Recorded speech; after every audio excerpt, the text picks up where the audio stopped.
ఈ జూన్ నెలలో గులాబీ మొక్కలకు చేయవలసినటువంటి ముఖ్యమైన 3 పనులు ఏంటో ఇప్పుడు ఈ వీడియోలో చూద్దామండి. వీడియో స్కిప్ చేయకుండా చివరి వరకు చూస్తే ఎటువంటి ఇన్ఫర్మేషన్ కూడా మిస్ అవ్వకుండా ఉంటారు. ఎవరైనా ఛానల్ని కొత్తగా చూస్తుంటే ప్లీజ్ సబ్స్క్రైబ్ చేసుకోండి. హాయ్ అండి, welcome back to Shreshta garden. నేను సంపూర్ణ. ముందుగా ఒక చిన్న ఇన్ఫర్మేషన్ అండి. నా దగ్గర అన్ని రకాల కాయగూరల విత్తనాలు, ఆకుకూరల విత్తనాలు, పూల మొక్కల విత్తనాలు అన్నీ కూడా ఆర్గానిక్ ఫర్టిలైజర్స్ ఉన్నాయి. మీకు ఎవరికైనా సీడ్స్ ఇంకా ఫర్టిలైజర్స్ కావాలంటే స్క్రీన్ మీద కనిపిస్తున్న నెంబర్కి వాట్సాప్లో హాయ్ అని మెసేజ్ చేయండి. నేను మీకు కెటలాగ్ పంపిస్తాను, మీరు ఆర్డర్ చేసుకోవచ్చు. వర్షాకాలం గులాబీ మొక్కలు నాటుకోవడానికి ఒక మంచి సీజన్ అండి. చక్కగా ఇప్పుడైతే మీరు నర్సరీ నుండి తెచ్చుకోవాలన్నా తీసుకొచ్చుకోవచ్చు. లేదు మేము కటింగ్స్ ద్వారా గ్రో చేసుకుంటాము, మాకు తెలిసిన వాళ్ళ ఇంట్లో నుండి తెచ్చుకొని అంటే కూడా మీరు చక్కగా కటింగ్స్తో కూడా గ్రో చేసుకోవచ్చు అండి. ఈ సీజన్ అయితే చాలా బెస్ట్ సీజన్. రిపాట్ చేసే మొక్కలు ఏమైనా ఉంటే కూడా ఈ టైం అయితే మనం చక్కగా ఒక పాట్ నుండి ఇంకొక పాట్లోకి కూడా షిఫ్ట్ చేసుకోవచ్చు.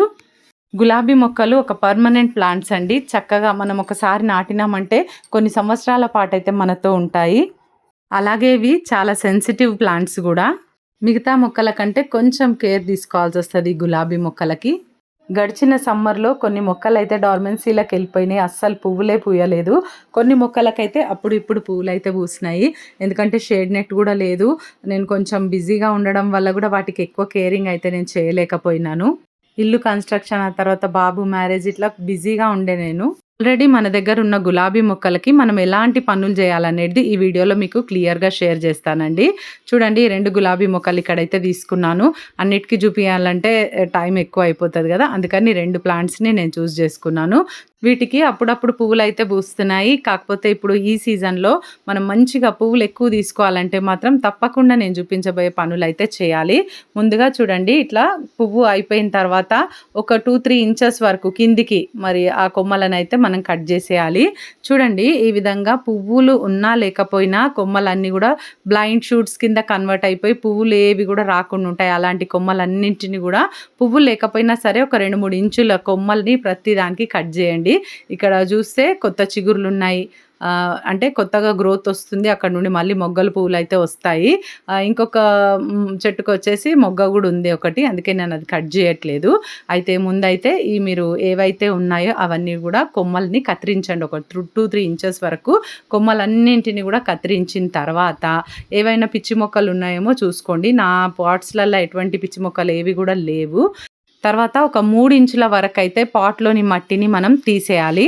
చూడండి, ఇట్లా నేనైతే ముందే కొంచెం నీళ్ళతో తడుపుకున్నాను, ఎందుకంటే కొంచెం మెత్తబడుతుంది కదా, మట్టి తీయడానికి ఈజీగా ఉంటుంది అని చెప్పి.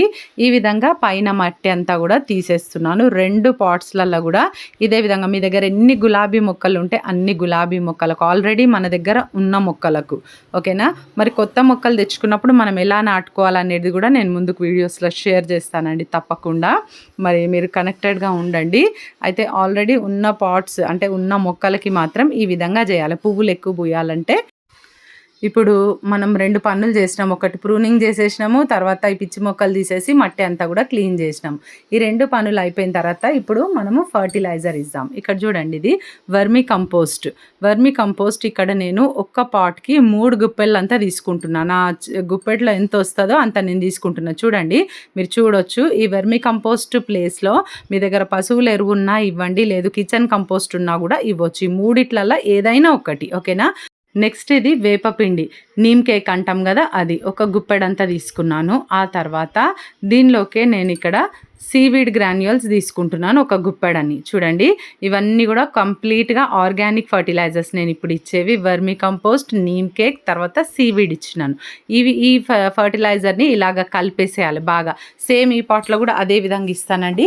మనం ఇచ్చేటటువంటి వర్మీ కంపోస్ట్ మొక్కకి మంచి ఎన్పీకే అందిస్తుంది, అంటే నైట్రోజన్, ఫాస్ఫరస్ అండ్ పొటాషియం అందిస్తుంది.